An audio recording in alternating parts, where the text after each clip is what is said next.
আমাদের জীবন থেকে জীবনের সামাজিক, রাজনৈতিক, অর্থনৈতিক, সাংস্কৃতিক, পারিবারিক সকল জীবনকে আমাদের থেকে কেড়ে নেওয়া হয়েছিল।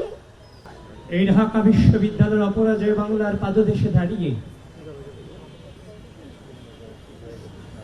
জীবনের সকল সম্ভাবনাকে উপেক্ষা করে রাষ্ট্রের তোরে নিজেকে বিলিয়ে দিতে শিখিয়েছে যে অনুভূতি, সে অনুভূতির নাম বাংলাদেশ জাতীয়তাবাদী ছাত্র।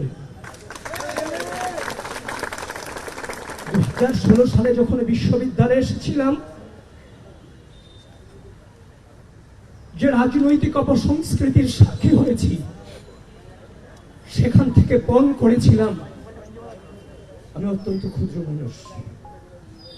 আমি পণ করেছিলাম হয়তো কোনোদিন এই ঢাকা বিশ্ববিদ্যালয়ের মাটিতে সুস্থ ধারার, শ্রদ্ধা, স্নেহের রাজনৈতিক সংস্কৃতির সূচনা হয়তো বা হবে।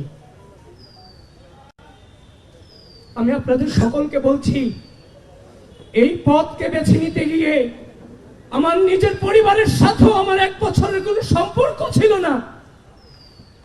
আমাদের জীবন থেকে জীবনের সামাজিক, রাজনৈতিক, অর্থনৈতিক, সাংস্কৃতিক, পারিবারিক সকল জীবনকে আমাদের থেকে কেড়ে নেওয়া হয়েছিল, কিন্তু আপোষ করিনি। একটাই মনোবল ছিল, একদিন আমরা জিতবো। 5 আগস্ট দাঁড়িয়ে চাংখার বলে যখন বলেছিলাম প্লিজ কেউ কাউকে ছেড়ে যায় না, সেদিন উপস্থিত ছাত্র জনতা কেউ ছেড়ে যায় নাই। বাচ্চা বাচ্চা ছেলেরা রক্ত দিয়ে এই অঙ্গীকার ধরে রেখেছিল।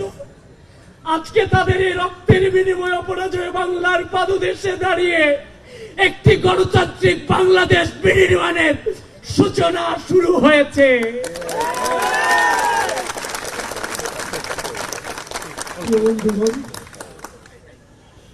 একটা চ্যালেঞ্জের মুখে আমরা 16 সাল থেকে বিশ্ববিদ্যালয়ে ভর্তি হওয়ার পর থেকে আজও পর্যন্ত চ্যালেঞ্জ ফেস করতে করতে আজকের এই জায়গাতে এসেছি।